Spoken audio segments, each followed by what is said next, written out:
अस्सलाम वालेकुम नाज़रीन। इंडिया वर्सेस इंग्लैंड तीसरे दिन का खेल खासा दिलचस्प था। इब्तदाई में इंडियन बॉलर्स ने दो खिलाड़ी जल्द आउट कर दिए, रूट और स्टोक को। यानी 84 के ऊपर उनके 5 खिलाड़ी आउट हो चुके थे। ऐसा लग रहा था कि इंडिया ये मैच इजीली जीत जाएगा और इनको जल्द आउट करके और इनको इन्हीं से शिकस्त की तरफ ले जाएगा। लेकिन यहां पे स्मिथ आए, स्मिथ और ब्रुक ने बड़ी जबरदस्त बैटिंग की। ये दो यंगस्टर, इंग्लैंड के ये दो यंगस्टरों ने इंडियन बॉलर्स की सही धुलाई की है। कृष्णा की तो बहुत ही ज्यादा की है धुलाई। और 303 रन की पार्टनरशिप इन दो खिलाड़ियों के दरमियान हुई है। ब्रुक 158 रन बनाकर आउट हुए, 158 रन ब्रुक के, और 184 रन बना के जो है तो वो नॉट आउट रहे स्मिथ। क्या जबरदस्त बारी थी इन दोनों खिलाड़ियों के दरमियान। पहला सेशन यानी 84 के ऊपर 5 खिलाड़ी और फिर 487 के ऊपर जो है, सॉरी 387 के ऊपर इनकी पांचवी छठी विकेट गिरी, जो ब्रुक आउट हुए। और जैसे ही ब्रुक आउट होते हैं बाकी जो खिलाड़ी हैं वो रेत की दीवार साबित हुए। टोटल लास्ट 5 विकेटें, इसमें ब्रुक भी शामिल है, 20 रन के ऊपर गिरी हैं। यूं 407 के ऊपर जो है तो इनकी पूरी टीम आउट हो गई। 84 के ऊपर 5 खिलाड़ी आउट और फिर 387 के ऊपर ब्रुक आउट हुए, यानी अब 303 रन की पार्टनरशिप। और 387 के ऊपर ना ब्रुक जैसे ही आउट होते हैं और 407 के ऊपर उनकी पूरी टीम आउट हो गई है। तो ये बड़ा जबरदस्त एक ड्रामा था। कभी वो इंग्लैंड के हाथ में और कभी इंडिया के हाथ में मैच जा रहा था।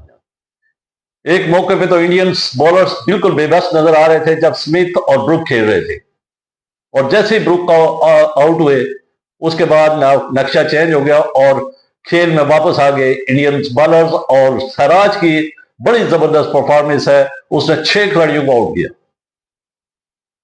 सराज ने जिस तरह एक संजीदा बॉलिंग की है इस वक्त, जरा पहले टेस्ट में एग्रेशन दिखा रहा था और बॉलिंग सही नहीं कर रहा था, लेकिन इस वक्त जो है तो उसकी बॉलिंग बड़ी लाइनो लेंथ और उसकी स्विंग कर रही थी बॉलिंग। उसके साथ आकाशदीप ने जो है तो बड़ी अच्छी बॉलिंग की है। ये दो बॉलर्स जो है कामयाब रहे हैं। उसने 4 खिलाड़ियों को आउट किया और सराज ने 6 खिलाड़ियों को आउट किया। इन दो खिलाड़ियों, दो बॉलर्स ने जो है तो पूरी टीम को आउट किया और 407 रन। अब देखते हैं कि चौथे दिन का खेल। इंडिया को इस वक्त जो है तो 64 रन है दूसरी इनिंग्स में और एक खिलाड़ी आउट है, जसवाल आउट है।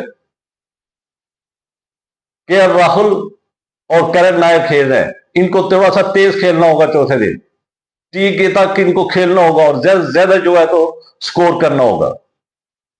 इस वक्त तकरीबन 244 रन की बढ़तरी है इनको, लेकिन इसको जब इनको बढ़ा के तो एटलीस्ट 200 स्कोर आउट करके 444 या 450 रन करना होगा। टी के वक्फे तक तेज खेलना होगा और संजीदा जी इसको ड्रा की तरफ नहीं ले जाना होगा। इसको माइंडसेट में ये रखना होगा कि हमने ये टेस्ट मैच जीतना है और तारीख रकम करनी है। इस माइंडसेट के साथ इनको चौथे दिन के खेल में मैदान में उतरना होगा। अगर वो इस माइंडसेट के साथ और अग्रेशन क्रिकेट खेली बगैर किसी दबाव के तो ये तारीख रकम कर सकती है इंडिया की टीम। इस वक्त उनको बड़ा अच्छा चांस है, इस चांस से भरपूर फायदा उठाना चाहिए। यानी टी के वक्फे के बाद जो है तो बाकी जो तीसरा सेशन जो है उसमें इंग्लैंड को दावत दे और उसके बाद 5वां दिन है, पूरा दिन पड़ा हुआ है और इसमें जो है तो ज्यादा से ज्यादा दबाव डाले इंग्लैंड बैट्समैनों के ऊपर और फिर ये मैच जीत सकते हैं। लेकिन मैच जीतने के लिए आपका बड़ा स्ट्रांग माइंडसेट के साथ आपको मैदान में उतरना होगा, एग्रेशन क्रिकेट खेलनी होगी और सिचुएशन को देख के खेलना होगा। और इस वक्त सिचुएशन इंडिया के हाथ में है, तो अगर इससे फायदा ना उठा सके तो इंडिया, तो ये मैं समझता हूं कि इंडियन क्रिकेट के लिए एक बड़ी बदकिस्मती होगी। क्योंकि इस वक्त 180 रन की पार्टनरशिप, 180 रन की पहली इनिंग्स में बढ़तरी हासिल है और उसके बाद ये अब दूसरी इनिंग्स में 64 रन है और इनके एक ही खिलाड़ी आउट है। करण नायक को इस वक्त परफॉर्म करने के लिए बड़ा बेहतरीन चांस है।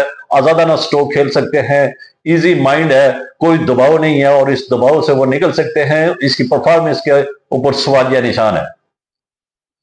इसके पहले टेस्ट में भी ये नाकाम रहे और दूसरे टेस्ट में की पहली इनिंग्स में भी नाकाम रहे। तो अब ये देखना है कि इंडियन टीम चौथे दिन के किस हिकमत अमली के साथ मैदान में उतरती है और अगर ये अच्छी हिकमत अमली के साथ मैदान में उतरी तो ये टेस्ट जीत भी सकती है, लेकिन इनके माइंडसेट पे ये चीज भी हो कि 371 का टारगेट चेस भी हुआ है, तो इसलिए इनको ज्यादा से ज्यादा तेज खेलना होगा पहला, और दूसरा सेशन में आप खेल के ज्यादा से ज्यादा स्कोर करके और उनको एक बड़ा टारगेट देना होगा जिसके दबाव में इंग्लैंड की टीम आए और ये मैच इंडिया जीत जाए, और उसी दबाव में उसी प्रेशर में वो जब बैटिंग करने के लिए आए और उनको ना उस वक्त बॉलिंग और फील्डिंग जो है तो इनका अच्छा परफॉर्म करना होगा, और फिर ये इंग्लैंड से ये मैच छीन सकते हैं। और ये एक अच्छा चांस है, इसको जाया ना होने देना। यानी इंडिया इस ग्राउंड के ऊपर पहले भी मैं कह चुका हूं कि 7 मैच हारा है, 1 ड्रॉ है, और ये हिस्ट्री क्रिएट करने के लिए ये एक बेहतरीन चांस है, इसका भरपूर फायदा उठाना चाहिए। अब देखते हैं कि चौथे दिन ये किस हिकमत अमली के साथ मैदान में उतरते हैं। अब मुझे दीजिए इजाजत, खुश रहिए, आबाद रहिए और इस चैनल के साथ जुड़े रहिए। जुड़े रहने का मकसद ये है कि इसको सब्सक्राइब करें, बेल आइकन को क्लिक करें ताकि जो भी नई वीडियो आए वो बर वक्त आप तक पहुंचे। अल्लाह हाफिज, शुक्रिया।